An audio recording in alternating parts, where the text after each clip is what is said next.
really impressed with Jeff's approach. And once I got talking to him, I found out that he has deep ties in youth baseball and in Little League baseball. So he knows exactly what, us coaches are going through, at the youth level. And just really excited to have him join us tonight. So Jeff, I'll hand over the floor to you. Awesome. All right. So first, guys, thank you guys for joining me today. Again, my name is Jeff Leach, and HitForth is our facility. We're located in South Austin. So what I'm going to do today is I'm just going to kind of talk to you about what our approach is to hitting, some of the things I've learned along the way, and then give you a little bit of background on kind of what I see from training youth players, both as a facility coach, as a select or travel ball coach, and I've been a Little League coach and president of the Little League down in San Antonio, where I'm from. So I'm just going to kind of kick this off just first by giving you an intro into HitForth. So we opened in March. We were open for a week before we were shut down due to COVID for about 6 weeks. So if you've never heard of us, that's why. We're about 6,000 square feet. We got 4 habitats, and we call cages habitats here because we've got everything in a cage or in a habitat that a player needs in order to develop skill as a baseball or softball player. So in each one of our cages, the easiest ones, we've got 4 hit track simulators in every cage, which tells you what the ball does off the bat. 4 pitching machines, including 2 iPitch programmable pitching machines, which I'll show you here in a second. We have blast sensors, which measure everything the bat does, K-Vest, which measures what the ball does, axe training bats, driveline plyo hitting balls, and we've got full-time instructors on staff. So we are a 3-man team, and I'll introduce our guys here in a second. The way we do everything when we are training players is, first, we start with a very thorough evaluation of both movement, skills, and the outcomes that the player produces. And as a coach, when I first got into training players, I did what many of you might have experienced when you go to do like a private one-on-one lesson. You start out with like 10, 20 balls hit off the tee. And after about the 5th ball, the instructor's already telling you, like, this is what you guys need to work on. These are the faults of the player. And really at that point, they don't have enough information to really tell you what the real true skills and abilities of that player is. But again, that's how I first started when I was a coach as well. After we do a thorough evaluation from the player, it takes almost 3 hours, usually 2.5 to 3 hours for our players to go through a full evaluation. Then we provide them programming daily. So Monday through Friday, we write out a full program from activation to movements, to tee work, toss work, and live BP or hitting off a machine. And we provide one-on-one instruction as well, okay? And this is what HitForth looks like. So, it should look nothing like a hitting facility that you have been to when you were a kid. We've got big TVs, 70-inch TVs that you see overhead or facing the coach, instructor, or dad, so you can see what's happening when the ball leaves the bat. The bays, as we call them, have TVs 65-inch on the side, and that is to give instant feedback to the player when they hit a ball off the tee or hit a ball off the bat live off an arm. We can track the ball, how hard it's hit, how far it flies, in what direction, what part of the field, all of that stuff. And the point of all this is to give us immediate feedback that both the player and the coach can use to help the kid get better. That's it, okay? So I'm going to talk about kind of the HitForth way here and what we believe. So we started with a preference of no fences. And what that means is we set no limits on the player's potential. I was a 6 foot, 155-pound kid when I graduated from high school, and I was always the skinny fast kid, and every skinny fast kid is basically told, hit the ball on the ground, beat it out to first, run to second, and let the real hitters drive you in. And I didn't want our players to be pigeon-toed or narrowed into certain categories based on how they looked. We should be coaching kids based on their full potential and not on what we group them into based on either body type or our personal biases as coach or dad. We want to be the difference. So we are looking to be difference makers with our players. We encourage our players to have swag and confidence and to take success on the field into every part of their daily life. And we build swings that perform in games. the one criticism that we're going to have with all the technology and all the tools that we have at our facility is the only thing we care about is teaching kids to hit home runs, and we don't teach real hitting. That's why every player that comes through the door gets live BP every session or hits off a machine. We got pitching machines in every cage because we want to make sure that success in the cage transfers to the field. And that's one thing that I think is missing for most baseball training today. There you go. So this is a look at kind of the HitForth pitching machine. That's an iPitch there on the left. It's fully programmable off a Samsung tablet, so we can go like fastballs up and in, and then dice a kid up with a curveball down and away. It takes about 9 seconds to switch between pitch locations and to switch speeds for that player. So it's a 3-wheel machine. It's very accurate. On the outside, we have 2 conditional or conventional 3-wheel machines, 2 spin balls. On the top right, you see kind of what the field looks like after you hit a ball. On the bottom there, you see some of our training bats that are available. So we use those in everything that we do with our players. So if we write programming for a player or something to do, they have the system and the tools to get it done. And there's another picture of one of our players. On the back right side, you see a plyo wall there. Here's some of our guys and instructors kind of working with players in cage. And this is our HitForth team. So from left to right, that's Chris Garza on the left, who played college ball in Maryland. I'm the dashing young man, second from the left. Mason Hibbler played at Texas last year, and Lowell Galindo, who is lead anchor for Longhorn Network, is our owner and founder of HitForth. And to give you a little bit more on my background, so I played college ball in Maryland 20 years ago, or at McMurray, long time ago. And I stepped away from the game. It was about 10 years before I actually started playing baseball or coaching baseball. And I first did so at the Little League level. So I coached 2 years of Little League baseball, got into the travel world, got into full-time instruction and coaching, was the director of instruction at DBAT in San Antonio, and worked there in power swing. I've coached for South Texas Sliders, select teams, and I've coached every age group from 8U all the way up to 17U national teams. And so basically everything we do is based on kind of my study and research. All of our coaches kind of follow the same program. And the one thing that we start with when we talk with our coaches and when our players is what we call the first principles. And so the first principles is basically the basic truths or elements of anything. And Elon Musk used first principles thinking to create SpaceX, which is kind of how I first learned about this process. So what Elon Musk did is he decided he wanted to take human beings to Mars.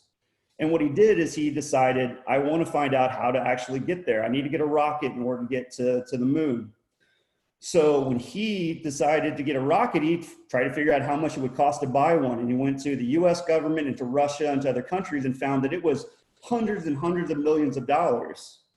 So he used first principles thinking to think, okay, so what does it actually take to construct a rocket? Like, what are the materials? We need so many tons of space grade, like aluminum or titanium. You need this much fuel. And when he found out after like sourcing all of the actual physical ingredients to build a rocket, that the cost to build it is only 2% of the entire cost. And most of what you're paying for is the engineering. And he thought, well, I can do that for a whole lot cheaper, and SpaceX was born. So for us, the way that we uncover the truths about hitting is to ask very basic questions. And the first question is, what type of batted ball yields the best results? Because we should be chasing whatever that batted ball is as a basis for how we teach hitting. The second is that we need to figure out what skills the hitter needs to develop in order to be successful in the game of baseball. So when we asked ourselves what type of batted ball yields the best results, and I did my research, I started looking at data like this. And this is basically an exit velocity breakdown. Exit velocity is just a fancy word for ball speed off the bat. And what we find is that the harder the ball is hit, the higher the batting average is. And it seems like a very simple concept, but the game of baseball, the way it's taught in the United States, is predominantly just don't strike out, just put the ball in play, stay within yourself. And what we have to realize is that at all levels, the harder we hit the ball, the more chances we have for success. And we should base that as the primary foundation of what we're trying to do. A ball hit between 95 to 99 miles an hour has a batting average almost 400.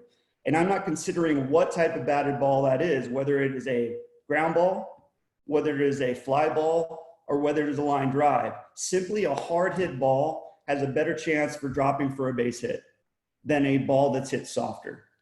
Is a very basic. Here's another chart for batting average and slugging by exit velocity.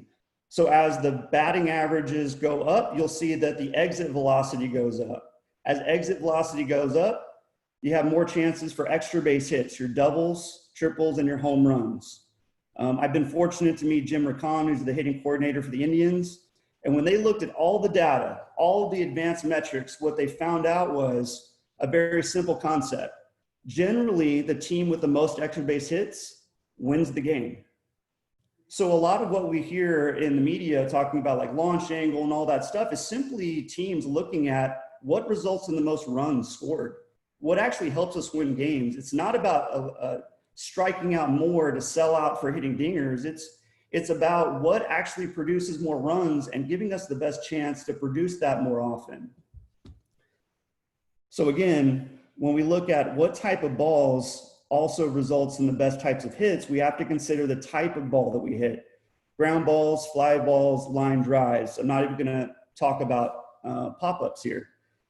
But ground balls are technically, by the book, by StatCast, and by people that monitor the game, a ground ball is a ball hit at a launch angle under 10 degrees. That's it. Launch angle is the ball after it hits the bat. It's not before, there's no launch angle swing. It's simply what happens to the ball after it hits the bat. And the ball that's hit on the grounds has a batting average of about 240 at the big league level. Fly balls at the big league level have a lower batting average. Those are about 207, so just over 200. And that's a ball hit between 25 and 50 degrees. Okay, anything above that is a pop-up. A line drive is a ball hit with a launch angle between 10 and 25 degrees, okay? And when we look at the batting average for a line drive, batting average at the big league level is almost 600. At the college level, the batting average on a line drive is 640. And at the high school level, the batting average is almost 800. So if we're looking just basic at the oldest of stats in the book, batting average, as our criteria for success or failure, hitting the ball hard and hitting line drives should be the very first priority, okay? I would also state that we should just focus on basically hitting the ball in the air. And the reason why I should be focusing on, as a very basic, hitting the ball in the air is because fly balls will result in more extra base hits, more doubles, more triples, and more home runs than a ground ball will. At the youth level, it's very easy to coach a player to hit ground balls because the fielders aren't very good. They don't cover a large range. But as you get older, even the worst outfield or the worst infields in the big leagues have like a 98% fielding percentage. Ground balls are a pitcher's best friend, and we should focus on hitting line drives and hard hit balls in the air if our goal is to score runs and win baseball games. Last thing we'll say about what type of batted balls leads the best results. If we're basically looking at where balls are hit, pull side, foul ball, or opposite field side, or to center field, we'd want to hit most of our balls to center fields, then to the pull side, and lastly to the opposite field, if our measurement is batting average. Of course, this changes slightly as we go down the level. I understand we're talking to a lot of youth coaches, but what we see is that the numbers may change, but the percentages still yield the same results. A ball hit into center field at the youth level is still going to give you more hits than a ball generally hit to the opposite fields. A ball hit to the pull side as well. So in conclusion, balls hit with a high exit velocity yield a higher batting average and more extra base hits and runs. Line drives result in the highest batting average, more base hits, and yield more runs in either ground balls or fly balls. So I know that's getting a little bit into the nerdy side of things, But I think it's important to simply talk about, like, what should we be focusing on as a result? What should we be telling our kids to do in order for them to have success, not only at the youth level, but at the high school, the college, and the pro level? And if we just want to go in like the very basics of terms, the very easiest for some kids to understand, the infield has 5 defenders out in front of you. The outfielders have 3. The outfield is about 3,000 square feet or 30,000 square feet at the big league level. I don't know what it is at the youth or little league level.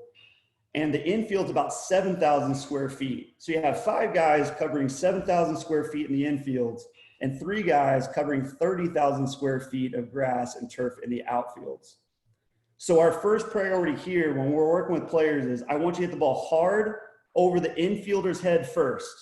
That's a line drive over the infield. Our second priority is hit the ball hard over the outfielders' heads, and third range in like our criteria of what we're trying to develop is then to hit the ball hard over the outfield fence and hit a home run. Very simple.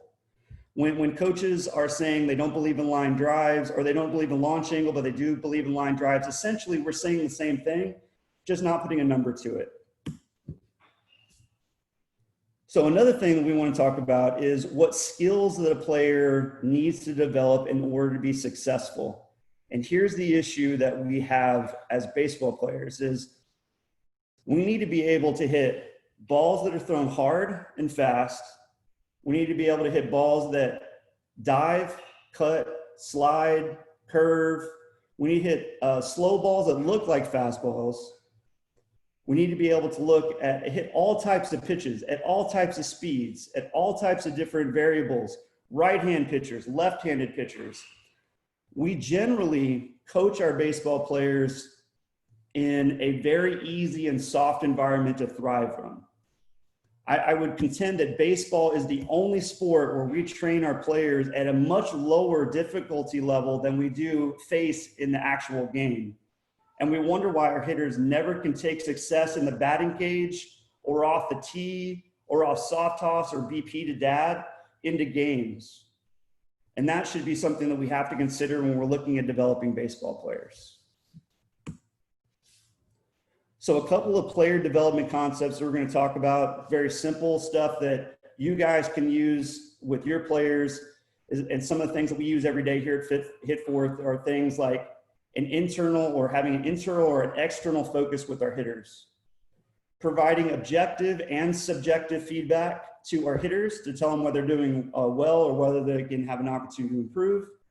And we can provide game-like practice, being competitiveness and game-like scenarios. So to go through what an internal and external focus is, an internal focus is focus on the movement. So I'm focusing on what my hands are doing or what my hips are doing or what my feet are doing or what my shoulders are doing. That's an internal focus, and that's focus on the body, okay? External focus is focusing on the result or the outcome. So when we talk about like hitting line drives over the infielders' heads, that's an external focus, okay? So when you have a player that they focus their attention on their muscles, their movement, what we can do with an internal focus is develop feel with hitters. I want you to feel what loading into your shoulder or loading into your hip or loading into the ground feels like. That's something that a player can immediately identify with, and that can really help them to kind of make connections to better movement. The detriment of internal focus is that they start to consciously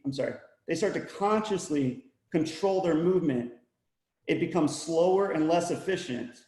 If you try to tell yourself how to walk, like I'm just gonna walk forward, and you actually talk through movements, you'll find that you're like, okay, left arm forward, right foot forward, like you don't know how to walk because you're trying to consciously control your movements instead of just focusing on moving forward. And that's what happens when we teach hitting from a focus on movements. We are like, okay, first thing I want you to do is I want you to load. So they slide back. And then I want you to get your hands back.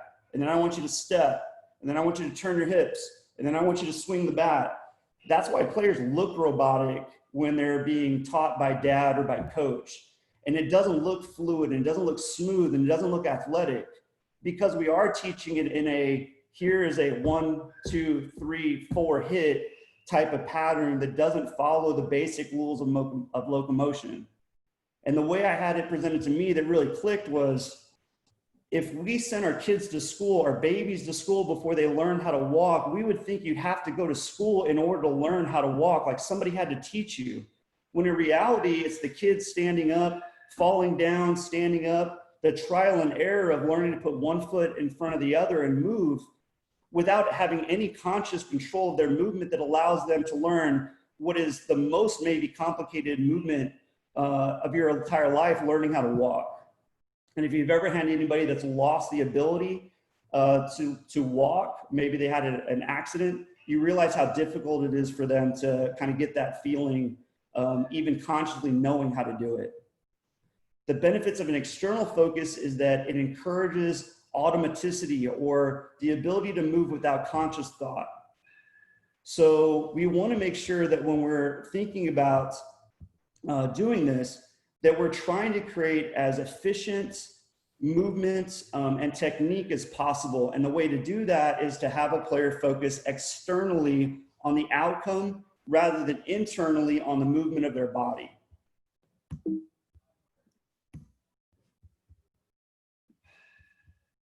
So I'm going to give you a couple of examples here of some subjective feedback. So I think I skipped a page here.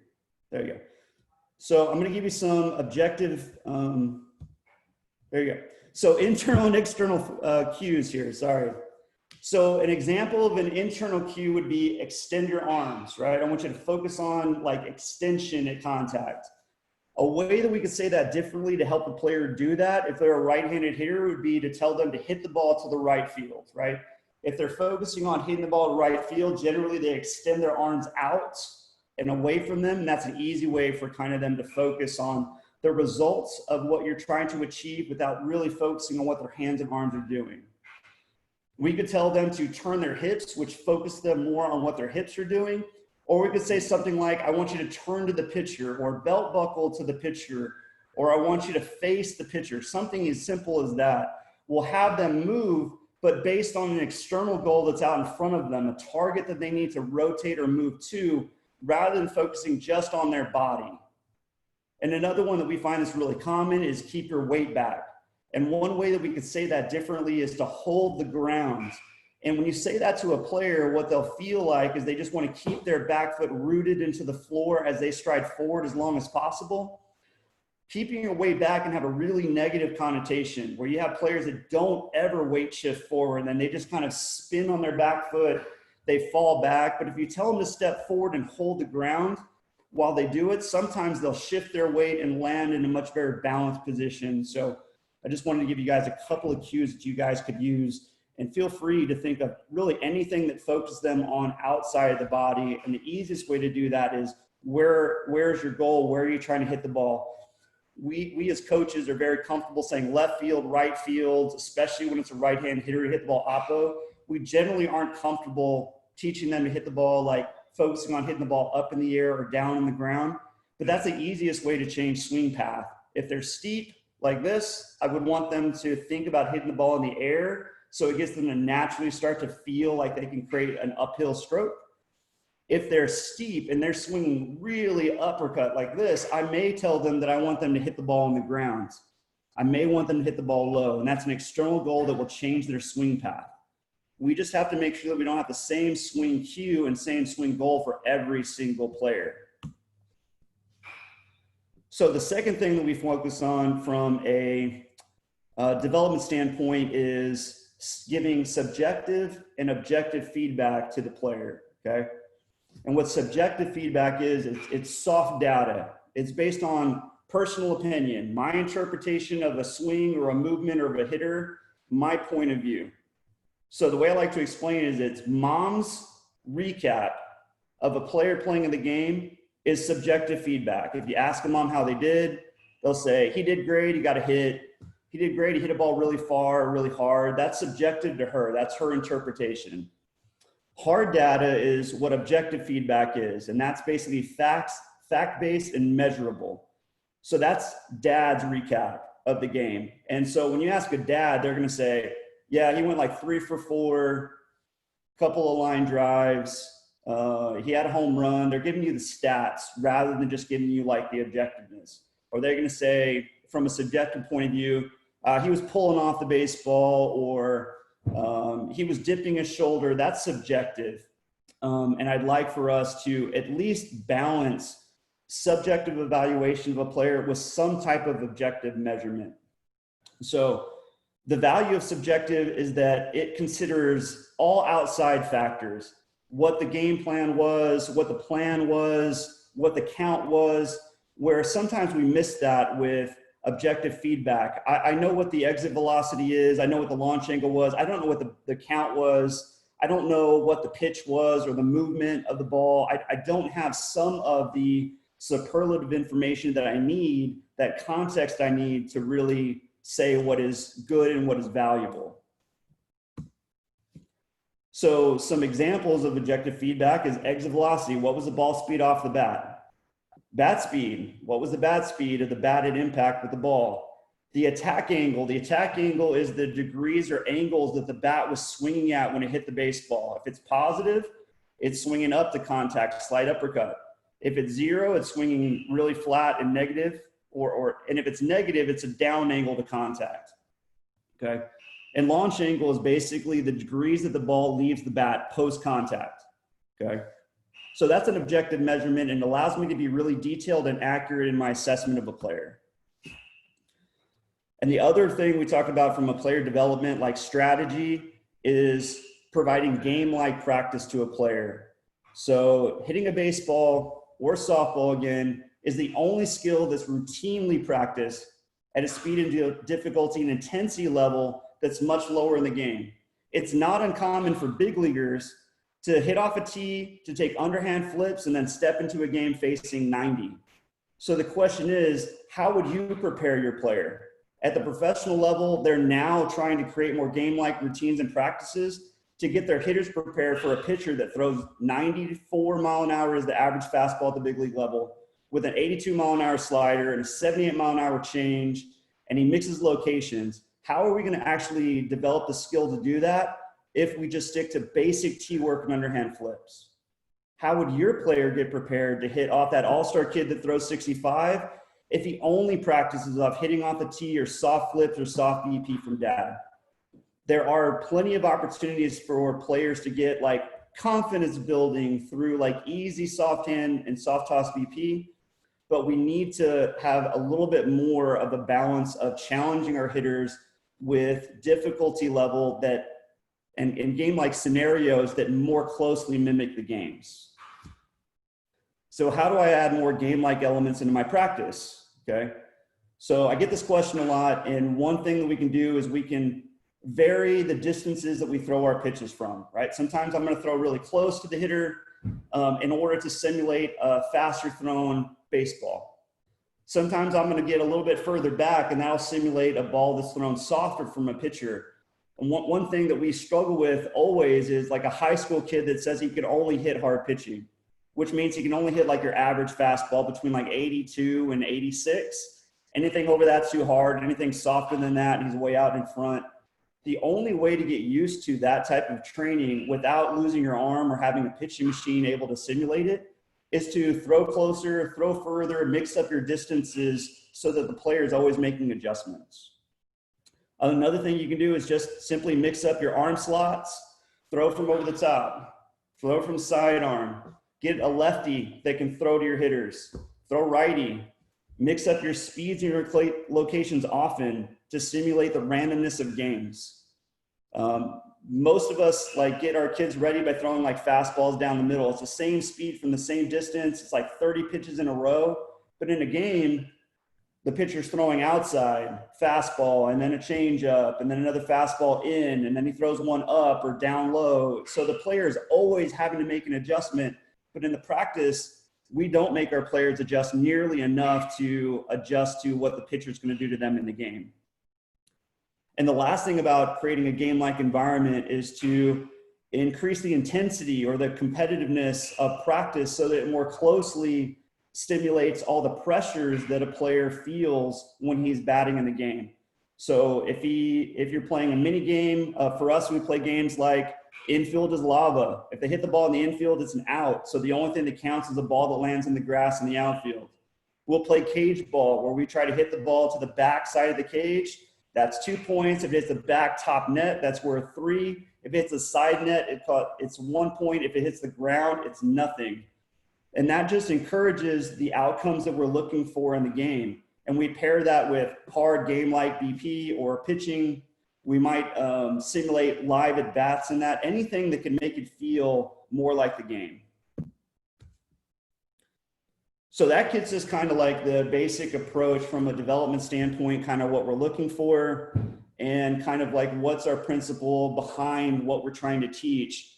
So everybody wants to generally, when we do these things, talk about swing mechanics. So I'm going to try to get into a little bit of that right now. Swing mechanics, we call swing mechanics, and what we focus on, we call them principal movements, okay?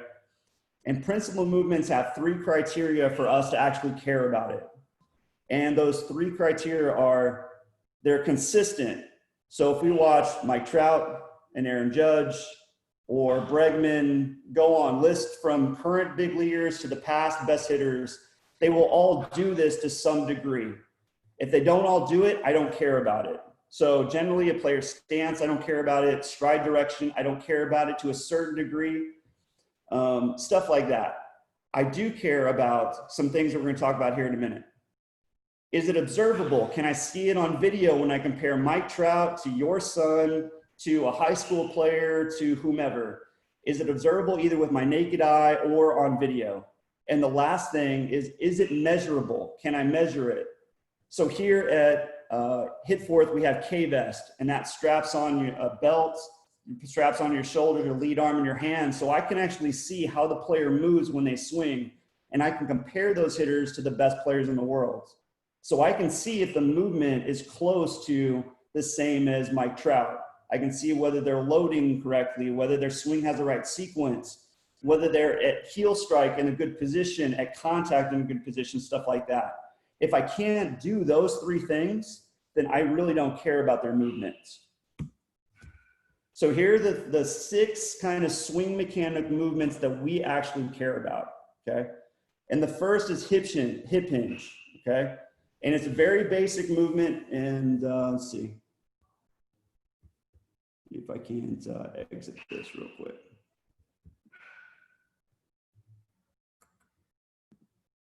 All right, hopefully I got blown up there. So what we're going to talk about is hip hinge.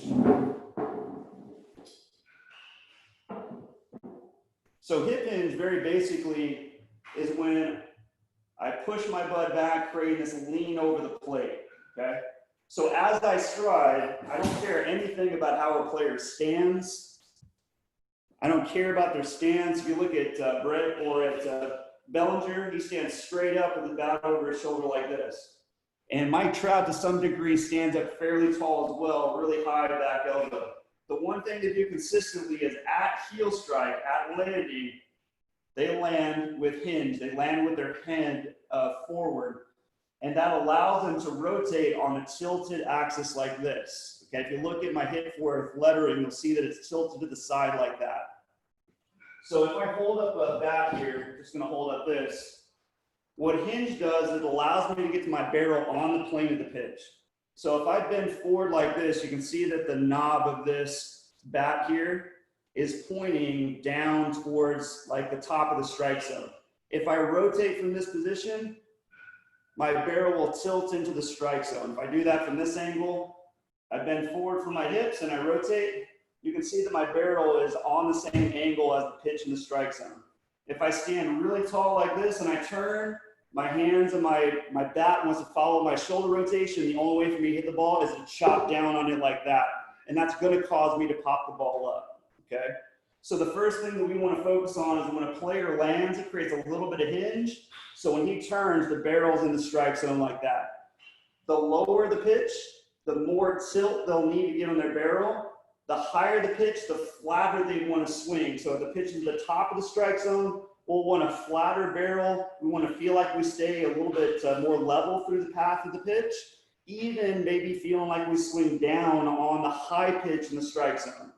But when the ball is low in the zone, we want our barrel to tilt, and we want to stay through that with a slight uppercut swing. And I'll talk about that here with the next part, which is swing playing. Okay. All right.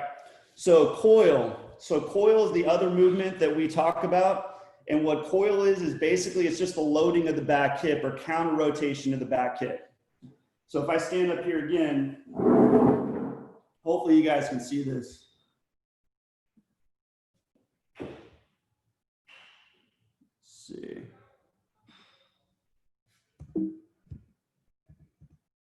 All right. So coil basically, if I look from this way, I'll put this on my hip so you can see it. It's the counter rotation of my hip turning back in the direction of the catcher, okay? Sorry, I wear all black here at the facility. But if you look at this is on my hip line, when I turn my hip back, this is loading my hip. When I pair that with hip coil or hip hinge, that is me loading into my back hip. And that is something that is consistent, it is observable, and it is measurable on big league hitters. The loading or coiling into the back hip, we care about that. The second thing or third thing we care about is the shift. And the shift is basically the stride forward. What we often see is that players won't stride with their back hip. They'll basically reach with their front leg, their back hip will stay in the same spot, and they'll spin on their back foot and fall backwards. So what we're looking for with a shift is movement of the back hip forward towards the pitcher, okay? It doesn't have to be a lot. A few inches, we want the back hip to move forward, and when they land, we want their head to basically be over their belly button or slightly back of belly button. We don't want them to land with their head forward or their head tilted too far back, okay? So that's another thing that we care about, is that stride forward, the back hip moving, we call that shift, okay? The next thing we're gonna talk about is drawback, okay? And what drawback is, we took drawback from archery, okay? So if you're my target here, and as I load my hands, I turn my shoulders at the same time, I'm no longer on my target. I'm now like aiming over that way. So drawback is very simply the loading of the back arm so that the back arm is, or the back hand and bat is even or slightly behind the back shoulder. That's it. And that depends on the range of motion of the hitter, okay? Really flexible, hypermobile guys will get maybe a little bit further back. But again, it's just simply the loading of the back arm. That's it. If you push with a lead arm like this, that's how you get long and you get extended and you have this really long swing. We call that arm bar. Again, it's just the drawing back of the back arm like this. Very simple. Pelvic or pivot is pelvic rotation, okay? And pelvic rotation is simply hip rotation. And the reason why I said I do not care about stride direction, kind of, is because all types of hitters have all different stride directions. If you look at Altuve, if you look at Giancarlo Stanton, both of those guys stride extremely closed and are still great hitters and MVP guys. If you look at Bellinger or Chris Davis or Jim Thome, those guys stepped in the bucket, stepped over towards third base, or for Bellinger, first base. They step open but are still able to hit the ball. Most guys stride square, but it does not matter your stride direction. What matters is how much you pivot. And what we find is that some guys need to rotate their hips more to generate more power. And if they do so, we're going to have them stride either open or stride with their front foot open. If they over rotate their hips, we're going to have them stride slightly closed or maybe stride with the front foot closed, because that will limit their hip rotation and allow them to transfer more speed from their hips to their torso, which is what we're looking for. And I'll talk about that sequence here in a second, okay? The last thing that we care about is bracing. And bracing is the straightening. We focus basically on the front leg. Your coaches would have called it a firm front side. We want players to land. Sorry, it's hard to hear and see me here. Land with a bent front leg. And then as they turn, I need that leg to brace up and straighten by contact with the baseball. And what that allows them to do is finish their pivot, their hip rotates fully, they transfer their weight, and then they stop their hips from rotating to allow their barrel to start to go through the baseball. It allows them to pick up speed. So if you have players that don't brace up the front leg, they're leaving speed on the table. They don't, I guarantee they're not getting the maximum bat speed at contact that we'd want, okay? So hip hinge, coil, shift, drawback, pivot, and brace. That's it. Anything else is style, okay, in our opinion. And that's how we avoid a lot of the hitting debates and discussions. So here's 4 fundamental hitting concepts that we care about. So those are movements, these are swing concepts. One is swing plane, which is basically the vertical angle of the swing arc through the hitting zone. And I'll give you an example here in a minute. Swing path, that's the horizontal direction of the swing through the swing arc. So if the vertical angle is whether I'm swinging up or swinging down, that's swing plane. Swing path is where I'm swinging out or through the middle or swinging in and across the body. Connection is the process of how we load our body to create power. So we want to load the lower body, our middle body, and an upper body.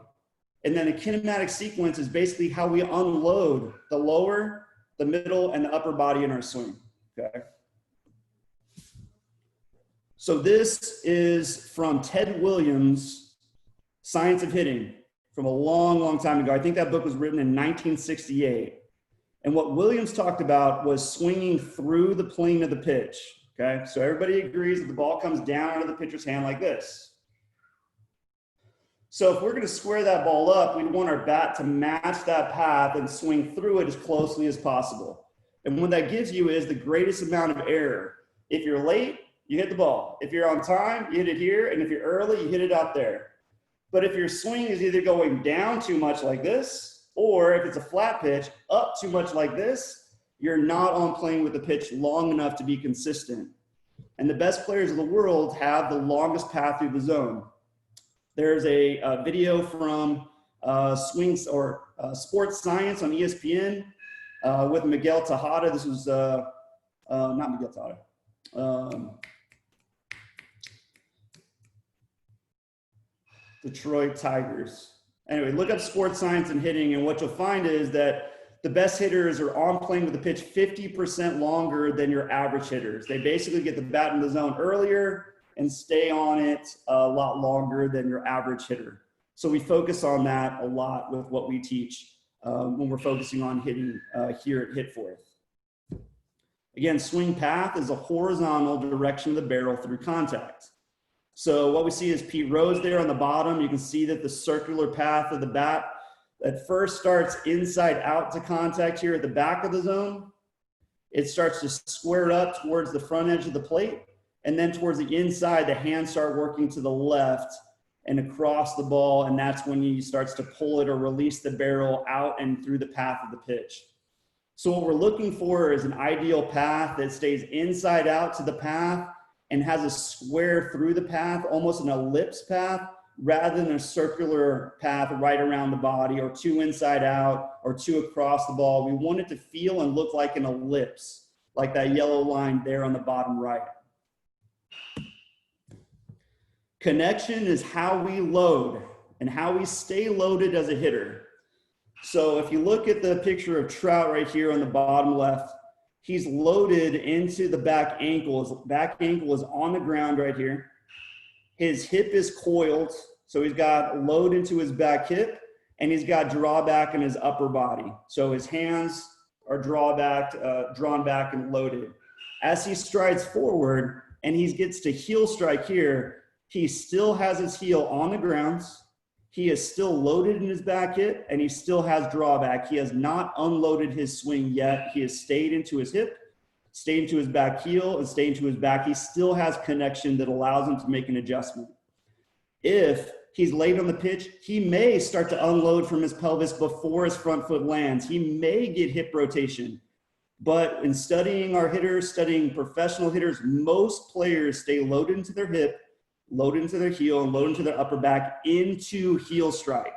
And it's after heel strike, between heel strike, first move, and contact, when they create the most amount of separation and hip rotation before the torso and so on. And this is the kinematic sequence. So the kinematic sequence for developing power efficiently is pelvis rotates first, torso rotates second, lead arm gets speed third, and the bat whips through last. And that's what we call summation of speed. Every body segment from the pelvis rotating to the torso to the lead arm to the hands gains speed from the segment that came before it. Each segment should move about 1.5 times faster than the segment that came before it for efficient power, okay? There are big leaguers that swing out of sequence. Maybe their lead arm starts to go right after their hips. I want you guys to realize that the average difference between a high school hitter and a big leaguer or a professional hitter is 50 pounds of muscle. Because they're generally bigger, stronger guys, they can get away with a slightly less efficient sequence and still produce a lot of power because they are generally bigger guys. But if you have a smaller player, the first thing we should be focusing on is building efficiency in the swing sequence and then learning to get size and strength after. Some of us never get size, okay? But strength can be gained and developed and built, okay? On the bottom right, this is the kinematic sequence of Mike Trout. The line going up is his hip rotation. It gains maximum speed right here and it starts to slow down. That's when the torso gains speed and slows down. That's when the arms gain speed, then, or the peak speed, and then the bat peak speed. And peak speed is right before contact. The biggest gains happen after heel strike, which is this line back here, and between first move and contact. This is when most of the speed starts to happen. So as the hips start to unwind, the hands start to go forward is when the most amount of stretch. The hips start to rotate, the hands stay back. You create this stretch and sequence in your swing that gives you efficient power at contact. The guys that hit the ball hard, they don't look like they're swinging hard or swing efficiently. I think the mistake we make as coaches of young players that we just tell them to not swing hard and to swing easy, when really we should be trying to get them to swing hard as possible with an efficient sequence. All right, so those are the basics, kind of got the big stuff out of the way. Now I'm gonna talk about what you guys actually can use, tools, training aids, coaches, and how you kind of design a practice to get better. So I'm gonna go over kind of the basic tools and training aids that we use, that you can use, and a couple of examples. So the very basics would be batting tees, rubber tees, Tanner heavy tees, what would be recommended. I'll show you pictures of those in a second.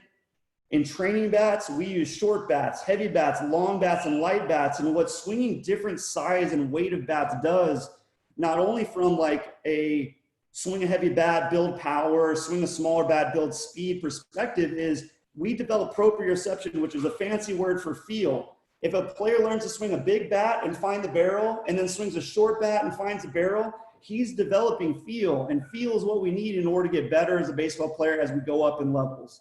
The better feel we have, the more adjustability we have in our swing. We should build that in. I encourage you guys to have your players swing as many different types of bats as possible. They don't need to swing their game bat every day in every drill at all times. With training balls, we'll use wiffle balls, tennis balls, short or limited flight balls, and heavy balls or plyo balls. And then for nets, bow nets, L screens, and A frames will help you with your fielding practice. And I would recommend that you guys pick up at least some of these to have a little bit more efficient practice. As far as batting tee is concerned, you can do well with all of these options. This on the left is your $20 rubber tee. You can get this from Academy. They're all over the place. This is what I use with my own kids. I've got a 19-year-old, and I've got 7, a 4-year-old, a 2-year-old, and my wife is pregnant now. So I will be using this for most of what I'm doing, working with them at the house. It's cheap and it's easy. This Tanner tee here is what most professional organizations and team uses right now. It's about 80 bucks, so it's pretty cost efficient and it'll last you a long time. The only drawback is it's pretty light and you probably have to put like a weight on this to keep it on the ground if you got a player that doesn't hit the ball crisply off the tee. The one on the right is what we have here at HitForth, and that's a Tanner heavy tee. And it weighs like 10 pounds, and that one rarely ever falls down. It lasts a long time, and if you can afford it, I think it's worth the money, although it is a little bit more difficult to transfer to the field from your car and stuff like that. For training balls, on the left is the Skills wiffle balls, and I would recommend those to you guys as opposed to like the old white wiffle balls. The Skills are about $20 for a dozen pack, but they'll last forever. They won't go out of round. They won't split. And it's an easy way for you to run practices without worrying about either somebody getting hurt or the ball's flying too far and hitting somebody on another field or whatever. Tennis balls are great because not only are they slightly smaller than a baseball, so it gives the player a challenge of hitting something a little bit tighter than a baseball, but when they do square it up, it goes a little bit further sometimes. And so what we'll do sometimes is take players out to like second base, and we'll throw tennis balls because it'll give them like a boosted home run derby. They hit from second base, they learn to drive the ball over the field, and then we just continue to work it back until we get closer to home plate, and they're hitting the ball over the field with a regular game ball. Baby steps. The last one on the right is a power net, and those are small mini plyo balls, which we use here at HitForth. And what those do, they're a little bit heavier than the ball, most of them between 12 and 16 ounces. I prefer the 12-ounce balls.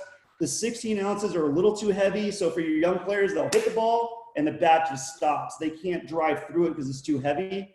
Using a 12-ounce or lighter ball like we have will help players to really drive through it.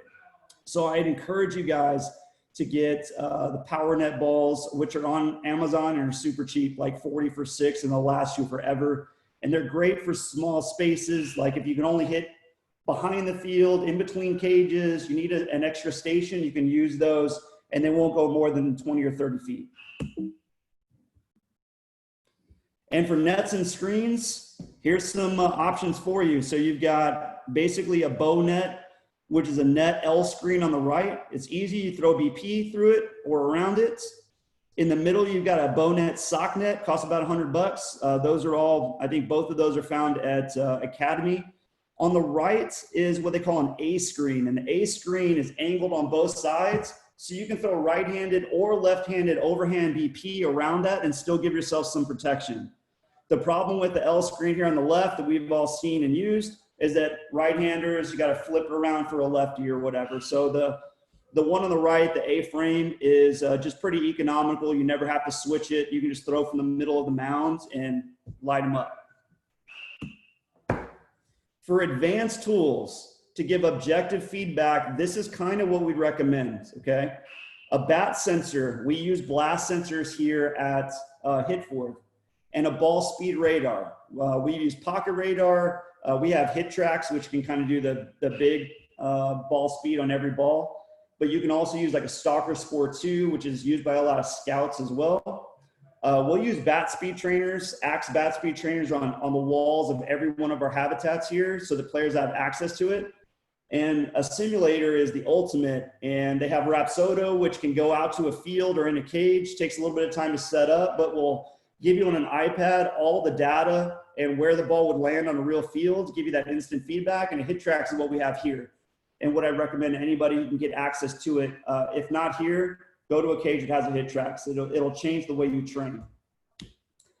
A bat sensor like Blast, you can see it there on the bottom of that knob. It costs about $150. And what we track with it, what we think is important are bat speed, time to contact, attack angle, and power. That's it. They've got a lot of new metrics that they'll throw in there. The unfortunate part is some of our good hitters score really poorly in the new metrics that they've developed. And some of our bad hitters score really well in those metrics, which means there's no correlation. What we know is that a player generates high bat speed is generally a really good hitter. If their time to contact is really short, really tight, then they can hit baseballs. They can wait a little bit longer before they start their swing and still get the barrel to the ball at contact. Attack angle is whether they're swinging up or flat or down, and we want to measure that to show whether there's improvement. If I got a player that's really a big uppercut or really steep and swinging down, I want to know that, and I want to know if he's getting better through our training and our practice. And the last thing is power, and power is bat speed and bat mass. If you swing this wood training bat, this stick here, no matter how fast you swing it, a real ball is not going anywhere. It doesn't have enough mass. But if I swing a regular BB core, high school, or a wood bat, it's got so much mass that I can swing a little bit slower and still produce a lot of power. So what we're looking for is the highest bat speed possible, generating the highest power possible. A short time to contact, under 200 milliseconds, we'll measure that. And I want the attack angle for youth players to be between 8 and 16 degrees slightly up at contact consistently. And so we actually measure that with our players to see whether they're following those windows. The other option is for a ball speed radar. These cost about $300. Pocket radar is what we'd suggest for you guys. And as you see on the picture on the right, you can literally just put it on a tripod mount, stick it behind your hitters or your pitchers, and get instant feedback on their exit velocity, how hard they're hitting the ball, how consistently hard they're hitting the ball. You can track this on your own, get an Excel spreadsheet on your phone and track whether they're hitting the ball harder consistently or whether the pitcher is throwing harder consistently. And what I think you'll find is that you'll see in practice, players swing at a certain speed, and in games, they'll produce a different speed. Or your pitchers will throw 50 mile an hour in practice and 40 miles an hour in game. The consistency is not there, and this is a way to both track it and hold them accountable, or the coach accountable. All right, so when we go to practice environments, this is where we're gonna kind of divide this out on, okay? You got the fields, which is kind of the ultimate, kind of the basic, the batting cage, and let me tell you guys are very lucky at Oak Hills Little League. As a guy that has trained a lot of teams out of the Little League and coached the Little League, to have as many cages as you guys have is an abundance of riches. McAllister Park Little League is the teams that I've coached. They've gone to 3 Williamsport Little League World Series, I think 3 in the last 8 or 9 years. And they have like 5 batting cages in the whole facility, the whole place, which is like 15, 16 fields, I believe. So what you guys have is gold. And you guys, I hope, take advantage of that. The open space, and when I talk open space, I'm talking about the space in between the fields, between the batting cages and the outfield wall usually. That's also gold as well. So the field, the reason why it's so valuable is it gives you game-like feedback. You can see how hard the ball is being hit on the field. You can see where it's landing. You can see the direction off the bat, and that's critically important. That feedback tells you whether you think that result is going to transfer to the game. The disadvantage, of course, is that you get less reps because it's usually one guy throwing and 8 guys standing around fielding. And if they're not swinging at every pitch or putting the ball in play, it just takes forever. And that's why cages were invented. You get more reps because the balls only fly so far and you can get a lot of hitters going through fairly quickly. The disadvantage of the cage is you can't generally see where the ball goes. You can't see where it lands. And a lot of times we make assumption as coaches and dads of what the result was going to be, and we're wrong. And I can prove it to you if you come in and you watch a hitter off a hit tracks without looking at the screen, tell me that ball was a hit or where it would have landed. And I promise you most of the time you're wrong. And the open space in between is the advantage is you just got space to get more reps in. The disadvantage, you have limited options. The ball's got to fly really short. You can't hit it very far. So your tools have to accommodate the space. So here's your full field, right? You got the full field and you can basically hit it from line to line. The problem is if you step in the batting cage, most batting cages are 12 feet high by 12 feet wide. 70 feet is your biggest batting cage. That would be a pro style cage. The ones that I saw for you guys, I think are between 40 and 60 feet. So essentially what you get is most of the time you just aim for this yellow square and X in the back. And when I was a player, anything that hit the sidewall here was counted as a foul ball. Like I had to hit the back net or it wasn't a real hit. And then when I realized here is hit tracks, we have 18-foot cages in the hit tracks, and I can tell you how much distance and how much room you have on the side. And a ball that almost hits this green line over here on the side net is like close to being fair. It's just so much room on the left or the right. Sometimes we get so focused on hitting that back net. And what reality is if you are hitting with all of your guys and they're pelting this back net and this yellow little target back here, those balls are grounders before they get through the infield. And what we're seeing now is even at the high school level, players are being shifted over. That ground ball that lands behind the pitcher's mound, which would be a hit in my era of play 20 years ago, is an easy out for the shortstop shifted over. And that's what's happening to the big leaguers today. Joey Gallo would be hitting 300 if they played him straight up, but he hits 240 because they pull side everything on him. So how do we get more out of field practice? So on the left, you have like the old and busted, which is your single L screen BP, okay? On the right is how I run a field BP practice. So what I do is I take a big square L screen and I stick it in the middle between these two hitters. And I put one L screen on the left and one L screen on the right. You can supplement with 2 bow nets here, anything that just protects you from getting hit as a coach. But you can alternate BP, one here, one here, one here, one here, and you can really make BP efficient and fast. And I would urge you to pair that with game-like practice. And you will not just double the reps, but sometimes when you guys get into a flow, you'll triple the reps. You can get 3 rounds in the time it would take to get 1. And if you watch like Japanese baseball, you'll see that this is how they take BP every single day. And we're now just adapting that and pulling over to United States baseball. For your open field practice, you just have to use the right tools for the job. Heavy balls, side or front toss in this little space right here next to the batting cages is gold. You can get 15 or 20 feet back with a heavy ball. And for that part, you're just trying to get them reps. Just let them square the ball up, try to feel like they're driving it. It doesn't have to be complicated. If you have this open net on the side of the batting cages, this is a great spot to throw the wiffle balls or your limited flight balls from overhand, because now you have more range and more area to throw it to the left and the right, or for them to hit left and right.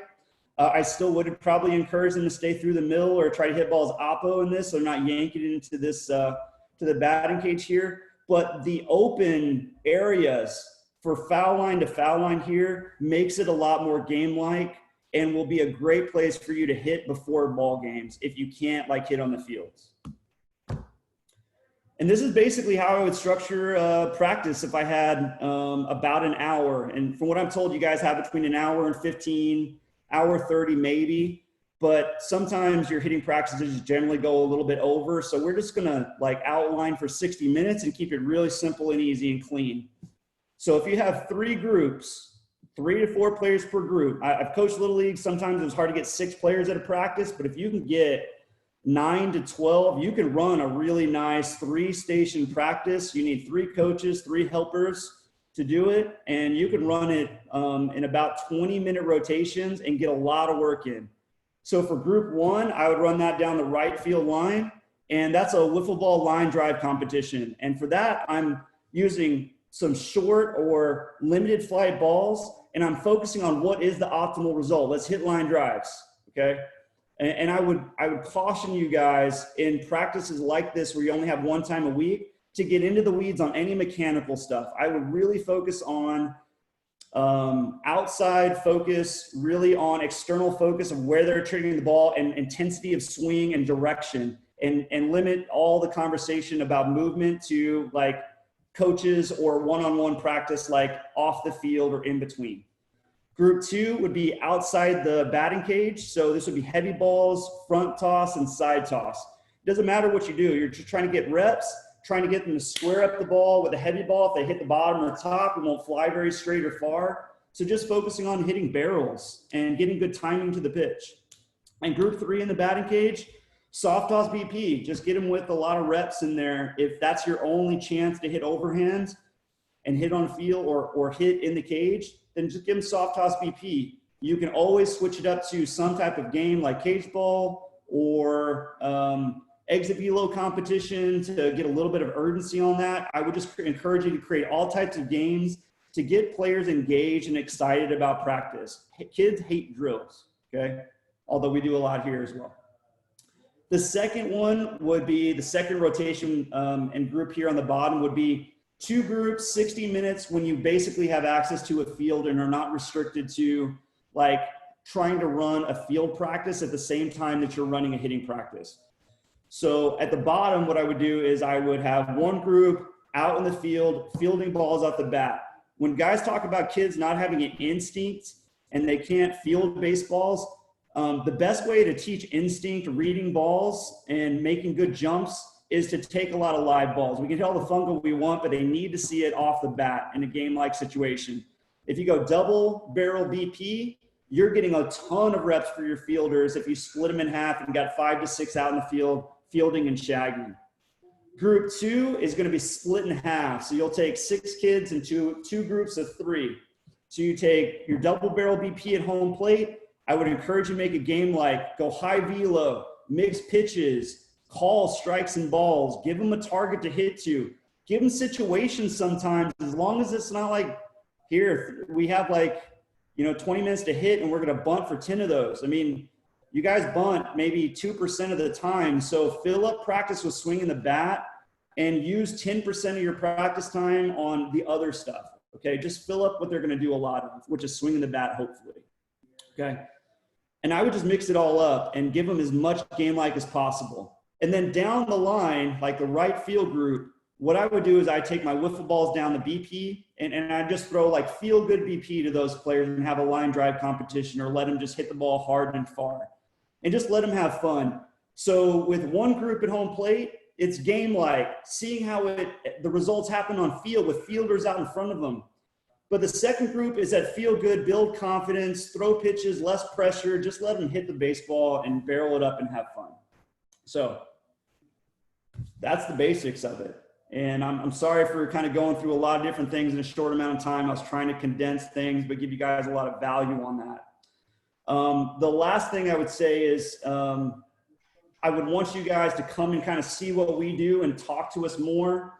I'm going to kind of give you guys some access to the facility if you guys want to come and to attend. So this Saturday, 9:30 to 10:30 out at the facility at HitForth, we're going to have an open house for you guys, so you guys can come and check it out. We are still restricted with COVID and everything, so we have limited slots available. I think we can open up only like 8 spots for players to come in and hit.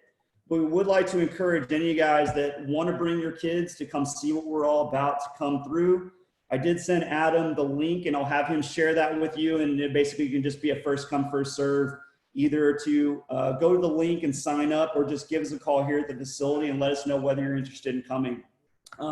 What I will also do is I'll also share with you guys some of the drills that we use, some very basic ones.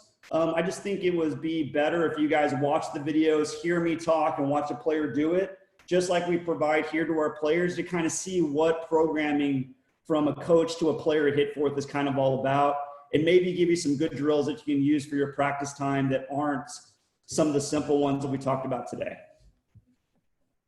So that's about it. That's awesome, Jeff. Thank you.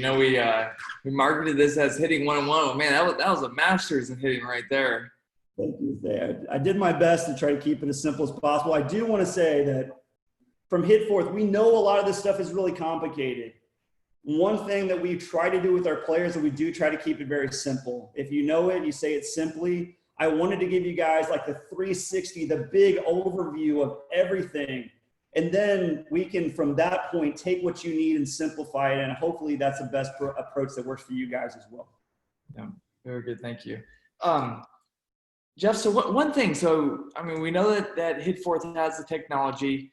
The one, I think, differentiator that I noticed both in HitForth and both a lot of the top training facilities, let's say Driveline or any of the, velocity centers or camps or farms, however you want to call it, is that community aspect. Yeah. And that component where your peers are encouraging and growing and developing with you. And that's this isn't a place where there's a person just working on the front desk, taking your 35-minute cage rental fee. Yeah. Can you just talk a little bit about that community aspect and, what you have going on there? Yeah, so we thought that culture is one of the most important aspects of everything that we do here. We have all the tech and we have all the, the tools and the data and everything, but that can be replicated. Somebody can throw a lot of money at a facility our size or bigger and duplicate that. That just takes money. What I hope is the most difficult thing for other facilities to replicate is the culture that we've created here. So we want it to be very positive. It goes back to our core beliefs of we never want to set limits on players. So we want to also be realistic. When a player comes in and says, I want to be a big leaguer, but they don't hit the ball very hard or very far. One thing is, for me, is I'm not going to crush dreams. What I'm going to do is tell them what it actually will take to get there.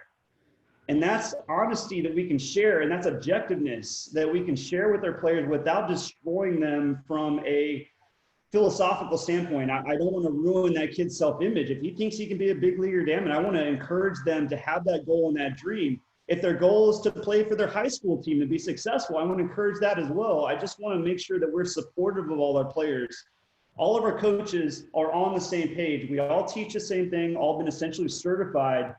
So there is no conflict of philosophies or debates in the building. Everybody sees things a little different. If I got the best hitting coach in the world, whatever their names are, and brought them in, we would see things a little differently. The only thing that matters to me is whether my players get better and whether they're enjoying the process of getting there. And if your kid hates coming in the door because he doesn't like the people or doesn't like the coaches or doesn't like the environment, he's not going to want to be a hitter. And the truth is that we lose 80% of our players at the age of 13. That's when they stop playing. Only the strong are surviving. So we need to make the game more fun, and we need to make our kids more skilled so they want to play beyond 12U. Nice. I love it. I love it. Guys, yeah, we did go over here on time. Just want to quickly see if anybody does have any questions that Jeff could answer. Sorry. Yeah. I'm generally always paranoid I'm going to go way short, so I just kind of threw a lot in there. Yeah, no, all good. I'm not seeing any right now. Quick question, Jeff. So we spoke about, the bat selection process, and obviously there's a lot of bats out there. Can you just give kind of a quick overview on, how do you pick the right bat? Yeah, so part of my background that I didn't mention, for 2 years, I was a manager of hitting for Axe Bat. So I worked with all of our colleges and all of our professional hitters. So the guys that swing in Axe Bat at the big leagues, Mookie Betts, George Springer, those are kind of the notable and named guys. But you got Dustin Pedroia, who was kind of the first to swing an Axe Bat or an axe handle in the big leagues. It was first considered like just a training aid or better for your hands. It eliminated like wrist issues, but there's a lot of like value to swinging an axe type of handle. Okay, so I've gotten familiar with bat design in general, and this is what we encounter as coaches all the time. Is the first thing a parent is usually going to ask me, like in the first lesson, especially at the start of a new season, is what do you think of this bat? Should you go up in bat or should you go down in bat? And we try to be as objective as possible. So like the old school way of doing it is like, you hold out your bat to the side for like 30 seconds, and if it doesn't drip, then you can hold it out. If you measure your like armpit to the end of your fingers and it doesn't exceed your length of your arm, that's how you can judge the length. But the length of my arms might mean that I need a bigger bat. If my arms are short, but I'm pretty strong, I can swing a longer bat. If my arms are long, I might be able to swing a shorter bat. The old school ways of like determining it are kind of out. At HitForth, we're lucky because our HitTrack simulator has a bat fitting module. So I can actually take 2 bats or 3 bats, have a player hit 5 balls either off of a tee or off a moving ball, and see what the results are. And it'll kind of tell you, okay, so this was the hardest hit balls, these were the furthest hit balls, and they rank that and then still give you the opportunity to kind of figure it out. The other way to do it, and what I normally suggest and recommend, is I use this a blast bat sensor. I put a sensor on the bat, and basically what I'm judging is the first move of the hands to contact with the ball. I'm going to see how long that interval takes. From pitch release to the ball crossing the front edge of the plate is about 400 milliseconds on average. And I know everybody's like, oh, numbers again. It sucks. Stop talking numbers. This is what we know, okay? It takes about 200 milliseconds for a hitter to see the ball and decide whether they're going to swing. That leaves you 200 milliseconds left to get your swing going and make contact, okay? If your swing takes longer than 200 milliseconds, then either you have to start your swing before you even know whether you should be swinging at the pitch. You just kind of get going and guess, or you're just going to be so late it's going to be in the catcher's mitt before you can get your barrel to it, right? You're just going to be late and fouling everything off if you get the barrel to it at all. So what I first want to do is determine how long in a game-like scenario it takes that player to get to the bat to the ball. And if they're under 200 milliseconds, they're in a good time frame where they could potentially go up in bat size. If they're at the low end of the range, say 150 milliseconds, what that means is that player can watch the ball travel 5 to 7 feet longer before they launch their swing. That's what that means from a time perspective. That's what 50 milliseconds means. So that player can probably go up a bat size, add an inch and an ounce, and see how that affects time to contact. Now, if that player goes from like a 150 millisecond to a 2.0, now I'm a little concerned that we're right on that window of the bat being a little too heavy. But what we'll generally see is a player goes up and down, they maybe add like 20 milliseconds. So they went from 150 to 170. They basically have to start their swing maybe a foot or two as the ball is a little bit further out from them than they're used to. But that's part of adapting to getting to bigger bats down the road. We want our guys to start to train with bigger bats, and I want them to swing the biggest bat that they can get around with good time to contact.